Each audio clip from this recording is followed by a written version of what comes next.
The following broadcast is brought to you by the iGolf Sports Network. Golf Talk Live is sponsored by the iGolf Sports Network and Golf Tips Magazine. Here's Andrew to tell you more about our sponsors.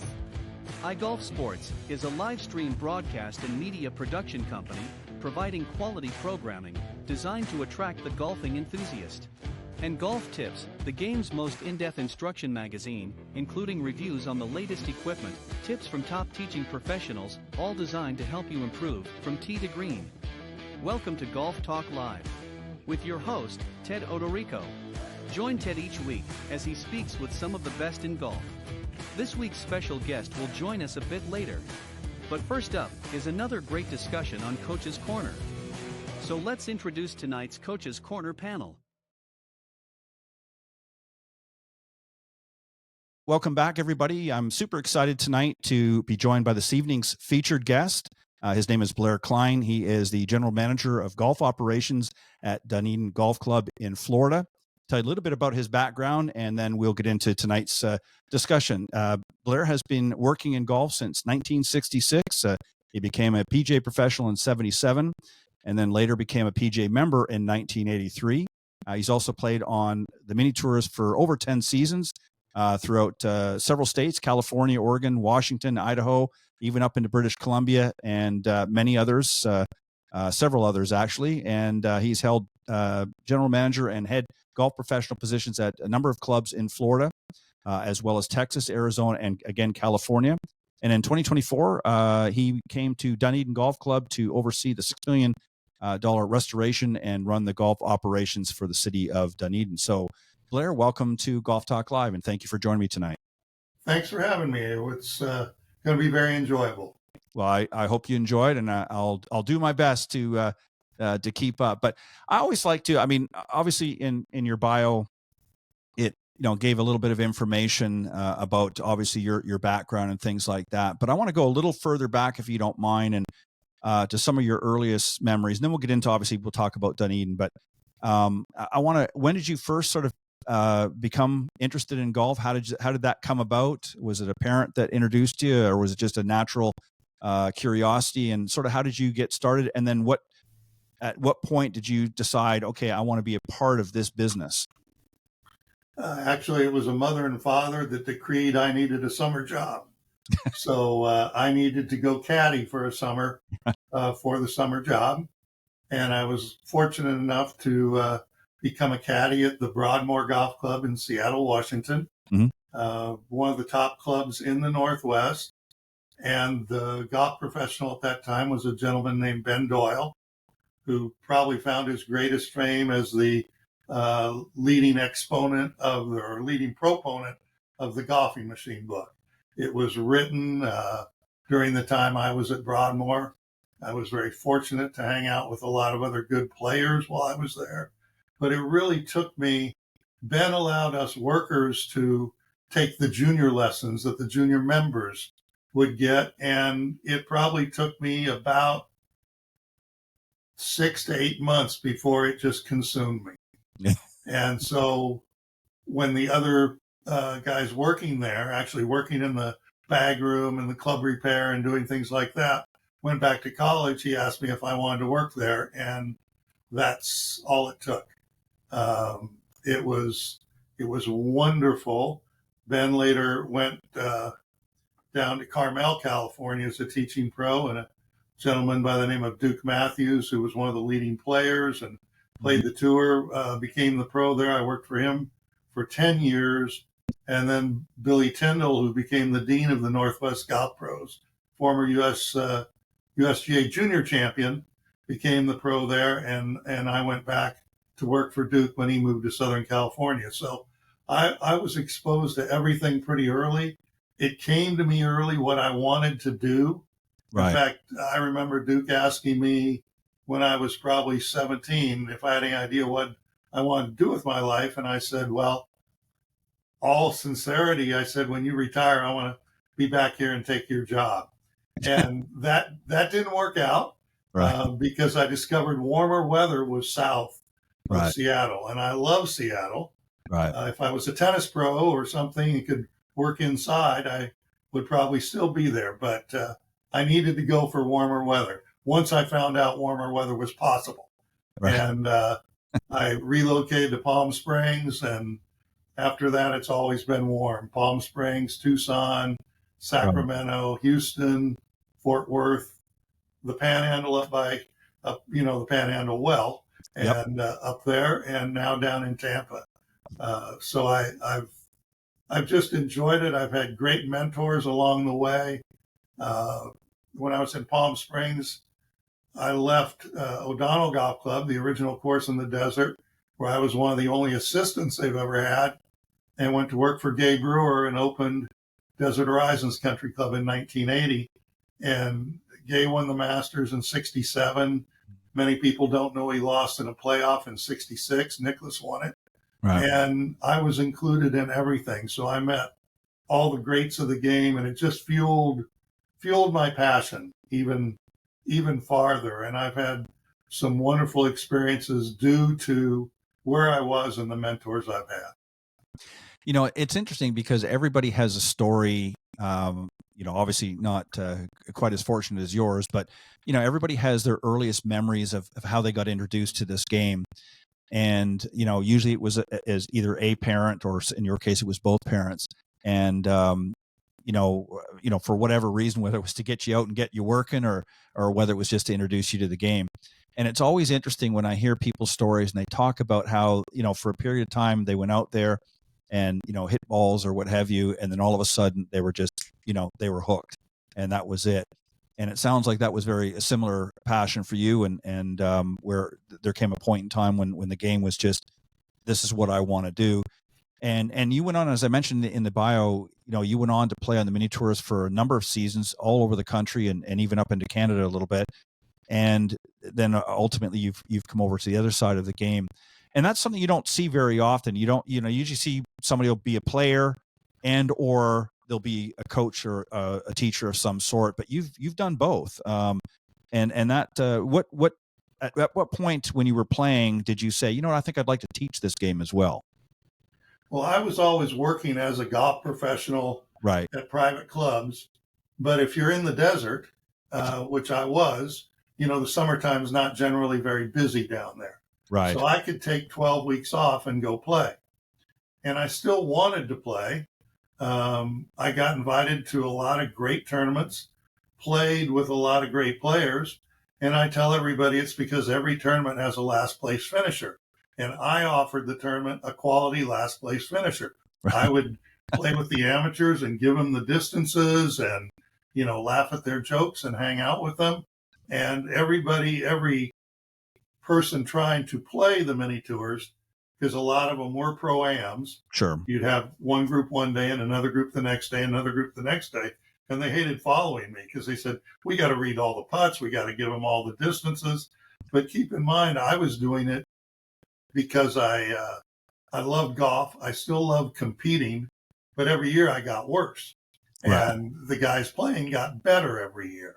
Right. And rather than taking a cruise or something, I just pooled my money together and played 12 to 15 tournaments a year, driving, probably 40 to 50,000 miles during that time period, back and forth across the country between tournaments. And I loved it. And if I could still do it, I would.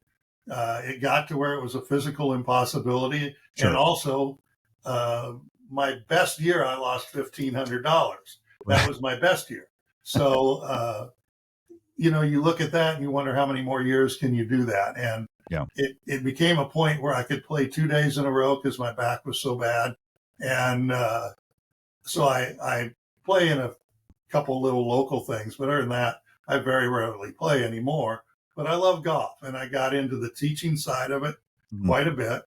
And then I got into the golf course construction, design, the agronomy side of it, taking care of golf courses, being the superintendent, being the general manager, being like a one-stop management company. And I really enjoyed that. So it's a lot of work, and I'm sure there'll be some people listening that are going, oh, I hear you. And I'm right there with you. It's an extreme challenge, but it is so much fun just like you're teaching somebody and they slice it all the time and suddenly they start hitting it straight. They're so thrilled. But some of these golf courses are the same way. And if the board of directors and the members will allow you to do what you think is right, and you can help that course turn around, it's just so rewarding. And I've been incredibly fortunate with the memberships, with the board of directors, because you can't do it all on your own. And you need the staff, you need the buy-in from the members. And I've been very, very fortunate that that's happened. And that continues to happen here in Dunedin. Well said. Do you think, given your not just your abilities and being a player and obviously as a teacher professional, but being involved in other aspects of the game, do you think that that's given you, I guess, maybe a greater appreciation for the guys that design the golf course, like a Donald Ross and all that, to just really kind of get a bird's eye view and think, okay, now I understand why they do what they do, and because I mean, most people that just go out on a golf course, they look at the beautiful aesthetics of it, and but you had it sort of from a different bird's eye view than sort of the average amateur out there.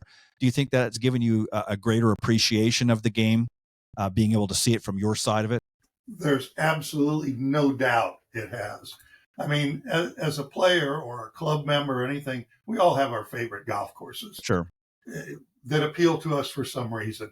Growing up in Seattle, I like kind of trees on golf courses. Yep. And the desert was a lot different than that. Mm-hmm. But there was an architect that did a lot of golf courses on the West Coast, a lot of golf courses in the desert. His name was Ted Robinson. And I used to tell Ted or talk to Ted, and I'd say, I don't understand it. I can drive through so many places in Northern California, and I can just see land that is a golf course. Yeah. You just build greens and it's a golf course. Mm-hmm. Same with Texas. Oh, my goodness. You can drive through East Texas or the piney woods, and you can just visualize the hill country. You just see a golf course, a vacant piece of land. You just see it. I said, how do you do it in the desert? I said, I don't see a single golf course down here because it's just flat sand and palm trees. And right. He goes, well, you just push it into whatever shape you want. Mm-hmm. And I said, Ted, that's the problem. I can't visualize it. I don't know how you guys visualize a flat piece of land and say, we're going to cut a lake in here. We're going to have a green here. We're going to have these bunkers. I said, when the land gives it to you, I see it. When the land doesn't give it to you, I don't see it. And you got to figure the golden age, the Rosses and the Mackenzies and the Tillinghast and all those people, that was what the land gave them, pretty much. Nowadays, we have all the earth moving equipment and we can work with computers and everything. So we've gotten some lesser quality pieces of land to work with, but they've still made fantastic golf courses. And architects are just incredible. Yeah. They sit there, you've got to figure out drainage. You don't want your course wet all the time. You got to figure out the sunlight. I mean, nobody wants to be playing into the setting sun the last 3 holes in a row and can't even see the green. Right. How you lay out the driving range. If you want a left to right wind 90% of the time on your driving range, your golf pro better be fantastic at giving lessons. I mean, I think the whole thing is fascinating. And I've been lucky. I built my first putting green at 23 years old. Wow. I was at O'Donnell Golf Club in Palm Springs. We had a little tiny practice green. Couldn't have been more than 25 feet by 20 feet. Very small green. And the chairman of the board of Johns Manville Corporate, former chairman of the board of Johns Manville, kind of watched over the greens crew, and he was a friend of Robert Trent Jones. So Mr. Jones came out, and this gentleman said, we need to rebuild our putting green.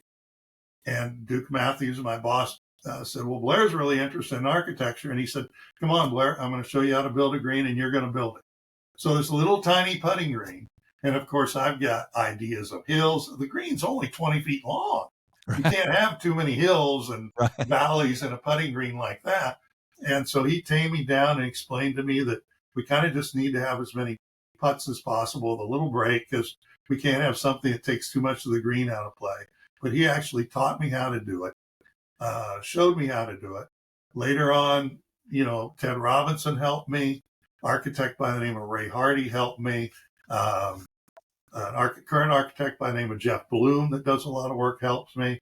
And then Chris Spence that restored this golf course, which is fascinating to hang out with. These guys really know their stuff. And I've got holes in play. I've got greens in play that I've designed, driving ranges, chipping greens and everything. But I tell you, after talking with these folks, I'm not an architect. Right. I may be an aficionado, I may be an amateur, but these people really know it. And what they look at and what they see is, to your point, fascinating. Yeah. It's interesting, when it can be the simplest golf course to something that's literally like a masterpiece. And it just is amazing how they have that foresight and that vision. It just blows me away. And I'm like you. I mean, I've played a number of different types of courses. I've been, tree line courses, and then I've been to where it's, desert, and it just amazes me that the difference. And you look at it and you just think to yourself, how do they, it's easier if it's tree line because you can carve it out a little bit. And obviously you have to factor in, I mean, some courses, especially up, and I'm sure in the Northeast or Northwest rather, you have more rock to deal with in some areas. I know up in British Columbia, and that as example, and even parts of up in Canada and Northern Ontario is the same way. They've tried to do that, and it's just massive rocks have to be moved and things like that. It's just amazed how they do that. But I want to fast forward now to the future, or to the current time, and now you're at Dunedin Golf Club in Florida, and you had an opportunity to come here and help with that restoration and obviously be a part of their facility. So tell it first off a little bit of the history for those that are not familiar with it. Obviously it was built back in 1926. Donald Ross, of course, was the original architect. And then you said somebody else now, you mentioned a moment ago, has come with the updates and things like that. So talk a little bit about the history, how you came involved in it, and what's changed since from when you first came. Well, obviously, I know that's a lot to unpack, but this will be interesting to some folks, or I hope it is, because it's interesting to me, and it's part of the reason I'm here. First, the chance to take such a historic golf course like this one and be the project director for the restoration, and have Chris Spence as an architect, who's just phenomenal when it comes to that golden age. And his muse, the person that I'm convinced speaks to him to this day, is Donald Ross. So yeah. For everybody that isn't that familiar with Dunedin Golf Club, 1924, the city of Dunedin was trying to become a player in the tourism market, and they found a site for a golf course downtown. It was going to be a municipal golf course, and Donald Ross was going to design it. And by 1926, nothing had really happened with it. And a developer from Detroit came down, and he promised 36 holes of golf, a casino, a 300-room hotel, a housing development. It was a great plan. Right. And Donald Ross was going to design this golf course. And since the work on the public course hadn't started yet, they've got work started on this. And I wrote down something fascinating. I gotta be able to read it now. Yeah, that's but fine. Work started, and I gotta find where I wrote it down. Here we go. So work started, and 296 days later, the course was opened January 1, 1927. Wow. It took 226 men, 68 horses and mules, 13 scrapers, 5 trucks, 16 wagons and carts, graders and rollers to get that 296 days to build a golf course from ground, wild ground. And that's because this developer was pushing this product, and we opened January 1, 1927, and held the Florida Open February 21st and 22nd, 1927. They played at Pelican Golf Club. Pelican Golf Club is back to being Pelican Golf Club. It's very private. It's 20 minutes from us. It's where the LPGA plays today. So you played 18 there in the morning. You played 18 at Dunedin in the afternoon.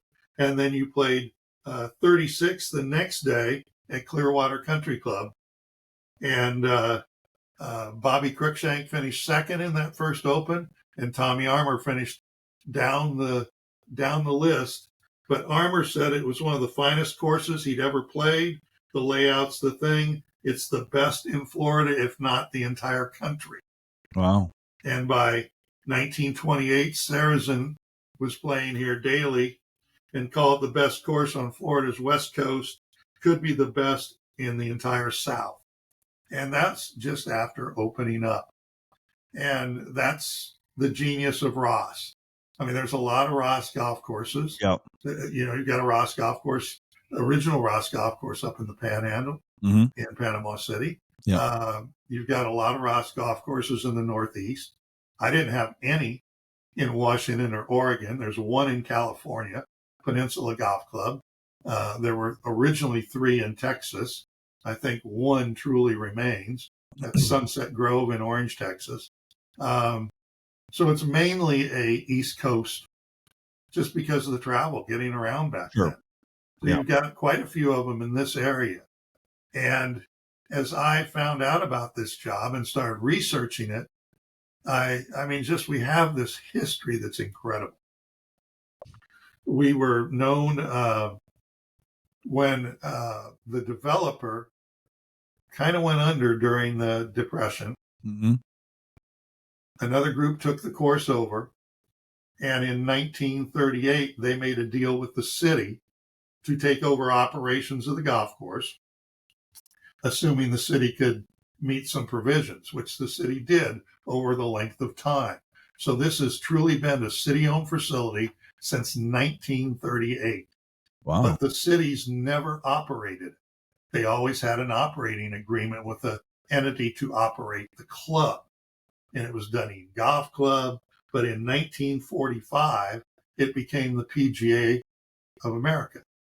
So from 1945 to 1962, this was PGA National Golf Club.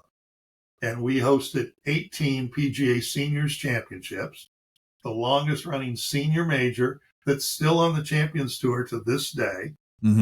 Anybody played golf here. Bobby Jones, Hogan, Nelson, Babe Zaharias, all the stars of the entertainment world, but all the male and female stars played golf here. The other thing that happened was this was the site of the first teaching summit in the PGA. Teaching summit goes on today. This was the site of the first business school in the PGA. Business school, PGA Business School goes on today. This was the site of the first merchandise show of the PGA. It started in our parking lot in 1954. So that's a far cry from the PGA merchandise show today in Orlando, 3 days and 45,000 people over those 3 days. Right. They all started here. And I became enamored with some of that as I looked into it. I came down to visit the golf course, and it was tired. The PGA had flattened a lot of the greens out. The PGA had removed a lot of bunkers. Donald Ross opened this course with wide fairways, maybe 116 bunkers, and the PGA had planted, or PGA or well-meaning people through the years had planted palm trees, pine trees. Right. It had become a forested golf course with 40-some bunkers and flat greens. But you could tell the original greens were there. And the city announced plans to not only restore the golf course, and we use that word carefully because renovate implies that we ripped it up and made it something new. We did not. No. We restored it to Donald Ross, And Chris Spence, who's done 22 Ross restorations, was the architect. And it's a tribute, not to me, not to Chris Spence, not to anybody but Donald Ross. We think this is the course that Ross would be proud of. We certainly hope he would be. TDI Golf was the golf course construction firm. They've done about 30 Donald Ross restorations. They work in Canada and down here in the United States. And their shaper was just an incredible shaper. He's the architect on the bulldozer. And so Chris really tasked him with finding the original greens. So it was like an archaeological dig. So all the greens, the PGA had moved one of the greens. We moved it back to its original fill pad. All the greens are on their original fill pad. We didn't bulldoze a green down, bring in new dirt, reshape the green and its surround and the bunkers, and then build the green. It's right where it's always been. But when Chris cored down, he found the original green 2.5, 3 feet beneath the surface of the modern green. Because Donald Ross grew his greens in cinders, and in the coring, you can see a black layer of cinders. So the bulldozer would push 2 feet of the sand, the overburden, they called it, off the green. And then the shaper would get on there, and he would do an archaeological dig with the bulldozer, pushing it out to all of its corners, revealing the black layer, find all the slopes, all the hills. And Chris had photographs, and he had the original field notes from Ross. And Ross, this was not a project that Ross drew up and didn't visit. He was actually visited here, made field notes, made corrections, and we had all those. So Chris and the shaper would get together, and he'd say, "Did you find that spine? Oh, you got the spine. Okay. How about the thumbprint over here? You got the back pin placement, the run? Yep, you got that." And he'd finally stamp it and say, "Okay, this green is ready." Mm-hmm. And they would survey it, basically. They'd survey it from 16 points around the green. They would just core the green out. Bring in, once they cored it out, they'd do drainage, bring in new greens mix, and recreate what 2 or 3 days before they'd just done. Wow. And then sprig it. So they're on their original fill pads. These are as close to the original greens in the original location as you can get. The only difference is green speeds are a little faster today. Yeah. So they're tempered in some of their slopes just slightly to allow the course to be played. The bunkers are authentic Ross bunkers. They're fairly flat in the bottom with fairly steep sides. A lot of them have grass faces coming down. They don't have that flashed face look where you see sand.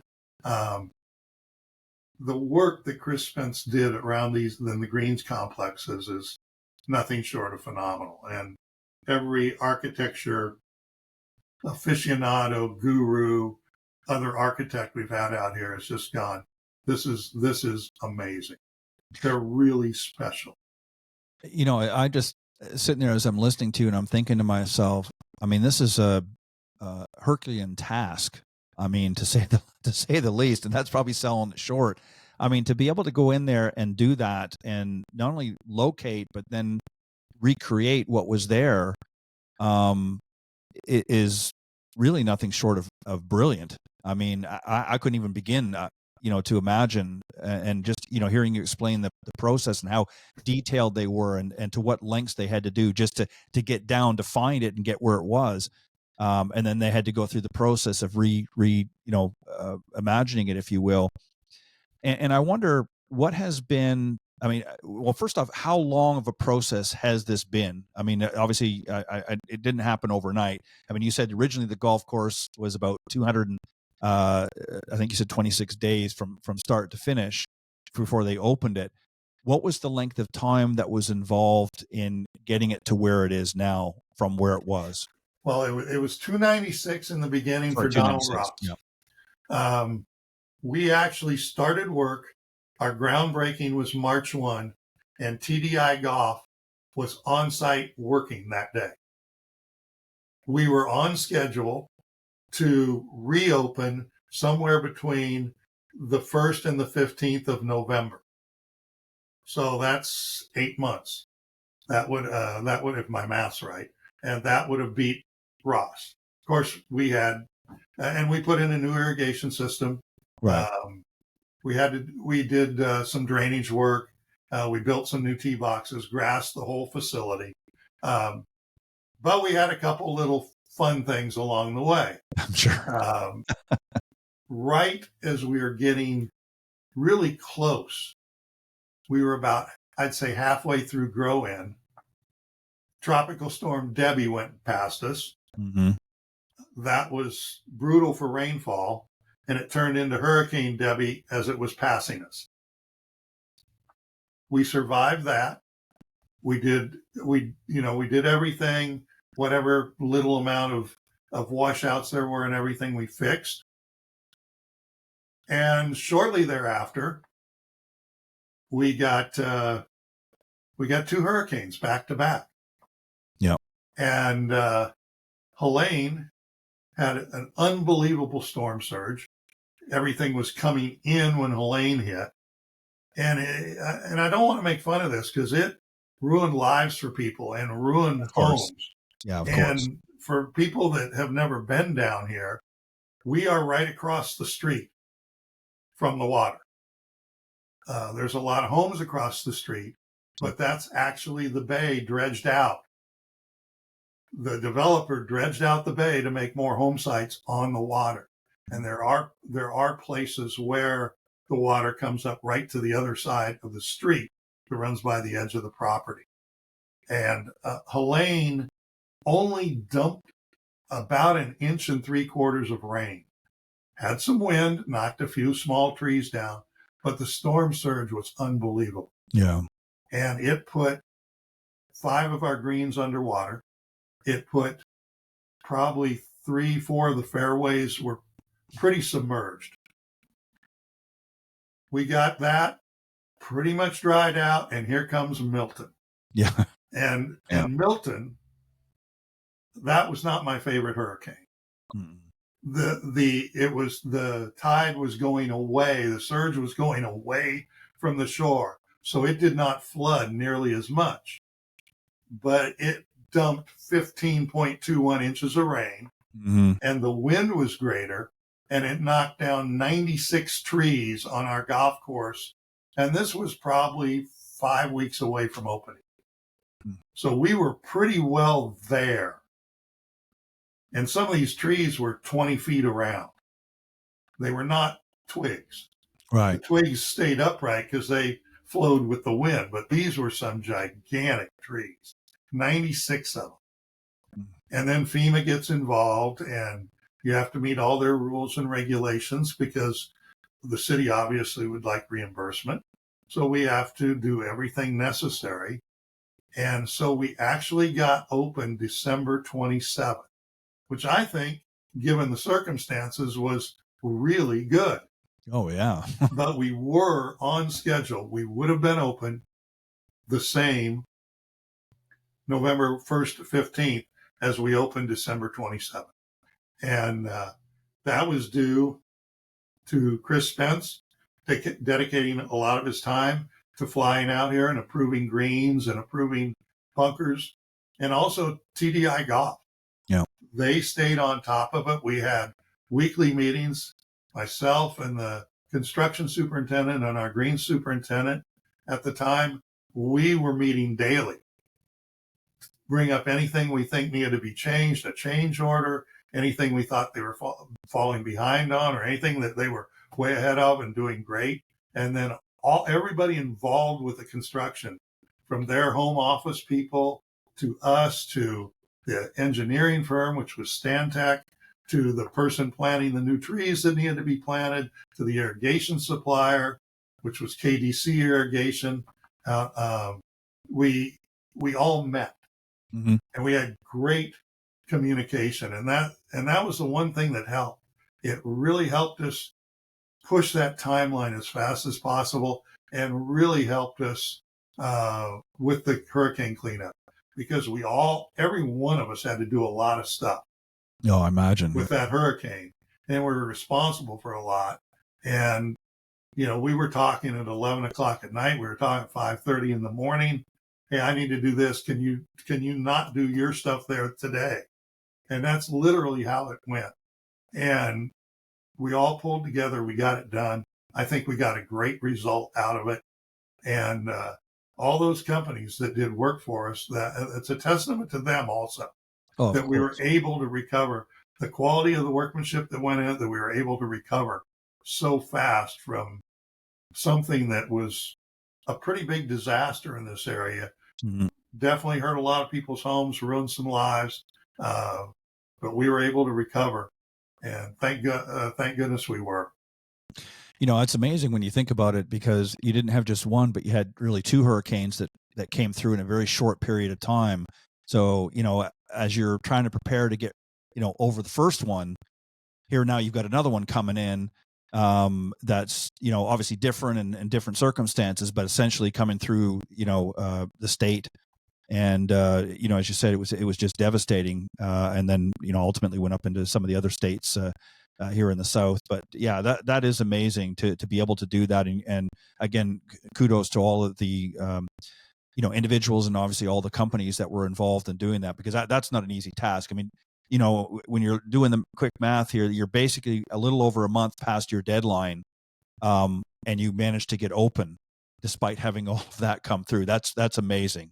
And that just goes to show you the dedication and the passion behind it. And you guys have had obviously some great positive feedback, and you were awarded by Golf Inc. As Renovation of the Year. Talk a little bit about that, and then just maybe a little bit the impact that municipal courses, the major impact that they have in their communities, and how important it is, especially for an area like Dunedin. Well, I think both of those are extremely good points. The city was doing everything they had to look out for all their residents, and there was considerable damage throughout the city. But the city was so supportive of this restoration, and they cleared as many hurdles as they possibly could when we needed to get all this work done. Yeah. So I could go to the companies and say, we're good to go. This is okay. Yeah. You could please get this done. And the result of getting open and then getting some feedback, we had qualifying for the Florida State Junior here, because we've got a long history of U.S. Open qualifyings, just due to the quality of the golf course, even though at times it was a little, it was very tired. But that's not the case now. We're going to hold the Florida, or we think we're going to hold, because I signed the contract today, right, the FSGA Publinks next year. We'd like to get back to holding some bigger tournaments. Sure. We're holding a lot of local charity tournaments and business corporate outings now. Yep. But we'd like to get back to holding something bigger like we used to, but you have to walk first before you can run. We think that that's our real value to the city of Dunedin. Right. For the people that have not been to Dunedin, and I'll sound like I work for the Chamber of Commerce or the Tourism Bureau here. Dunedin it's a fascinating city. It's 37,000 people. We're northwest of Tampa. We're north of Clearwater. Mm-hmm. We are a town on the water. I don't really call us a beach town downtown. In other words, you don't see surfboards and right. Things like that. We do have one of the top beaches in Honeymoon Beach, which the Causeway is. It's right at the end of the golf course. It's just pure white sand out there. It's amazing. We're a great fishing destination, but downtown Dunedin is 3-4 blocks long. It is so quaint. You won't see chain stores. You'll see lots of boutiques, lots of little restaurants where I believe we're the home of the first brew pub in Florida. Mm. We're the spring training home of the Toronto Blue Jays. And when they leave town, we have the Class A team, the Dunedin Blue Jays. Believe it or not, our pipe band, which people might say, what's a pipe band? It's like a marching band for Scots. And yes, it's one of the top ranked in the country because we have one of the largest Highland games in the country. We have one of the oldest Mardi Gras in the country. And we're this little town, 37,000 people. We don't have another golf course, but now we've got the city has Dunedin Golf Club, and it's becoming a destination for people to come and play. And our competitors are some of the finest courses in this area.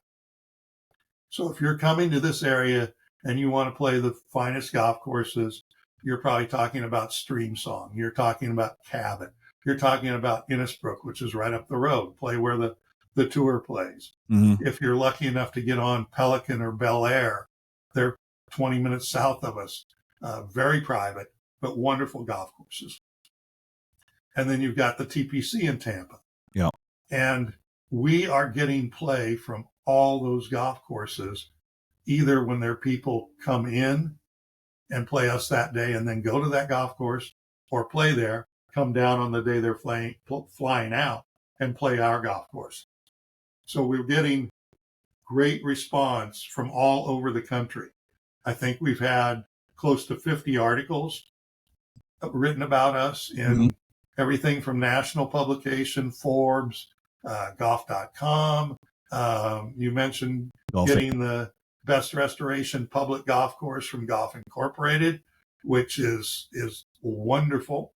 But we've been on a lot of regional publications, and a lot of our regional is because of the Blue Jays is Canadian. Yeah. A lot of the visitors are the Northeast, Upper Midwest, Michigan, Central Midwest, Chicago, Illinois, Indiana, something like that. But we get an awful lot from New York, Boston, Connecticut, these areas where there's a lot of Ross golf courses. So being a public Donald Ross golf course that's restored in this area means a lot to them. For sure. And I'm not saying they're beating down the doors, but in season, it's a good thing to have a tee time here because there's not many openings. Well, if you're getting them coming and going into the area, that says a lot about the restoration and how successful it was. And just on a side note, you guys must be doing something good down there because the Blue Jays have been doing pretty well the last few seasons. And being Canadian myself, if you hadn't picked that up yet, Blue Jays, of course, are my team. So keep up the good work. Get them out there in the golf course. Get them playing in that, and let them have some fun. And tell them we want to see them bring home the World Series here before too long. But it's interesting because I think it's the one thing about this industry is, as challenging as the game is, and difficult, and being on both sides of the fence, being a player and then also being a coach, how challenging this game can be.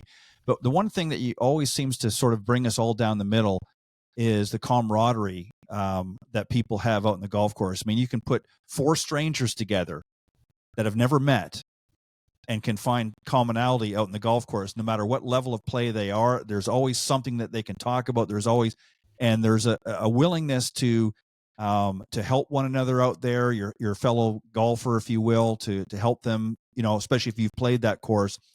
And it's always interesting. It just amazes me, this industry, how we can sort of come together as a common denominator, if you will. And golf just brings everybody from the most successful business people in the world to, your average weekend warrior that wants to go out there, to some of your juniors out there. And golf just manages to bring people together in so many different ways. And, spoke a few moments ago, about tragedy with the hurricanes. It wasn't that long ago we all went through the pandemic, and golf was really a shining star because there wasn't really a lot for people to do. And golf was one of the fortunate ones that was able to, and brought a whole new group of people that never played this game before out to the golf course. So, it's just amazing what has changed over the last few years. And you at Dunedin have to be very proud of the restoration and obviously the, sort of resurgence, if you will, of a classic golf course in Florida and obviously here in the United States. There's no doubt. I just tell people golf's the greatest game of all time. You can play it by yourself. You can play it with 3 other people and have a foursome. We have a handicapping system. So somebody really good can play with somebody that struggles a little bit. But while they're doing it, they're making friends. They're talking. They're telling about restaurants they've been to or funny stories, golf courses they played. They're talking about their hometowns, the camaraderie. You go to a little 9-hole golf course out in the country and you go, well, it was fun. How many members do you have? Oh, we got 300 members. Really? It's the camaraderie. Yeah, exactly. It's the camaraderie that has them there. It's amazing. And one thing the city of Dunedin is known for is having really great water. So I think it's the water that's letting the Toronto Blue Jays play so well. That's what I said. It must be something down there. I think that's it. But we get a lot of retired sports people here, and certainly the Blue Jays are our favorites. Both the big league club when they're in town, and the clubs that they're playing, and also the Dunedin Blue Jays. We're very proud of the city, and we're really proud of Dunedin Golf Club, and we've got things left to do, but we're going to do them. Well, it sounds like you guys are well on your way to, getting, making the Dunedin Golf Club back on the map. I mean, it's been there, but I think since this restoration, I think a lot of people are going to be pleasantly surprised at the changes that have been made and are going to be able to appreciate, the legacy that really Donald Ross has made, the vision, and obviously with Chris Spence has put his mark on it now by honoring Mr. Ross with this restoration. So obviously he's, I'm sure, having a lot of pride as well, being able to be a part of this, and as you as well, from making that 20-foot green that you had the opportunity so many years back to being involved in a major project like this, and through some difficult times, no matter what challenges we're faced with, we always manage to come through on the other side, and that's going to give you a certain amount of satisfaction and a lot of pride as well, and particularly for the city of Dunedin and its 37,000 plus residents. But if people want to go and get more information, or if they want to consider coming down your way, particularly the Dunedin Golf Club, what's the website, if you have it there by any chance? www.dunedingolf.com. Perfect. And they get all the information. You'll get us, and we're featured on our website. You can book on our website. We've got obviously a phone to the club, a phone to the golf shop, but we are a municipal facility. Mm-hmm. We are open. We have tee times every day, open to the general public, and we'd love to have them. We'd love to have people come down and experience this and experience some of the great restaurants and bars in Dunedin, and check out our little city, which we're very proud of, and play our golf course. And we'll help try and make recommendations for other golf courses in the area for them. But this is a special place, and we're going to continue to make it more special. Well, I think you guys are well on your way to accomplishing that, and I think a lot of people will enjoy coming down and not just playing the golf course, but experiencing the city of Dunedin in itself. But I want to thank you very much for coming on. It's been interesting. I got a little bit of a history lesson on one side, but also got an insight into your world and what it's like to be able to see a restoration like this, because not everybody has that opportunity or that chance. So thank you for sharing that with me, and particularly thank you for sharing with my audience. But you're welcome to come back anytime, and I'm going to make my way down to Dunedin. I have never been there, but I'm going to definitely come down now for sure and get on that golf course, and I'm looking forward to it. But Blair, I want to thank you very much for joining me tonight. Well, thank you so much for having me. You're obviously welcome down here anytime. So I'll make you a deal. I'll go back on your show after you've played this. Oh, yeah. You're so welcome. You come down here. I will. And then we can go on. We can talk about it. You can talk about, how you hit the fade off of number 4 and knocked it right in the middle of the fairway. Before we go real quick, what's your favorite hole on the course? My favorite hole personally, I think number 6. 6 is what we call the Shark's Mouth 150-yard par 3. Got a big bunker in front of the green. It's authentic. It looks just like when Ross did it. That's the one most of the visitors know. They call it the Shark's Mouth, and that's what they know it as. But it's a fun hole. You think you should birdie it every time, but par's a pretty good score there. Yeah. Just you go a little long or left or right, and you don't have much of a shot. So play number 6, take your par, birdie number 7. Yeah, 150 yards sounds like a pretty easy shot for most people, but you'd be surprised at how the teeth of the shark can dig right in. But again, Blair, thank you very much. All right, I want to thank all of my guests tonight. Special thanks to my earlier friend and guest, Pete Buchanan, for joining me on the Coach's Corner panel. Thanks, Pete, as always, for doing a great job. And of course, Blair Kline, the General Manager of Golf Operations for Dunedin Golf Club. Thank you again, Blair. And don't forget, if you want to watch this episode, you can go onto the YouTube channel, the iGolf Sports YouTube channel. It'll be up there shortly, and you can check it out in its entirety, as well as all of the previously aired shows as well for both this and also the Women of Golf that airs every Tuesday with my good friend, LPGA professional Cindy Miller. But on that note, have a great weekend, everybody. God bless, and we'll see you next time right here on Golf Talk Live. Thanks for joining us. We hope you enjoyed this week's broadcast of Golf Talk Live. We'd like to thank this week's Coach's Corner panel, and a special thank you to tonight's guest. Remember to join Ted every Thursday from 6 to 8 p.m. Central on Golf Talk Live. And be sure to follow Ted on Facebook, Twitter, and Instagram. If you're interested in being a guest on Golf Talk Live, send Ted an email at ted.golftalklive@gmail.com. This has been a production of the iGolf Sports Network.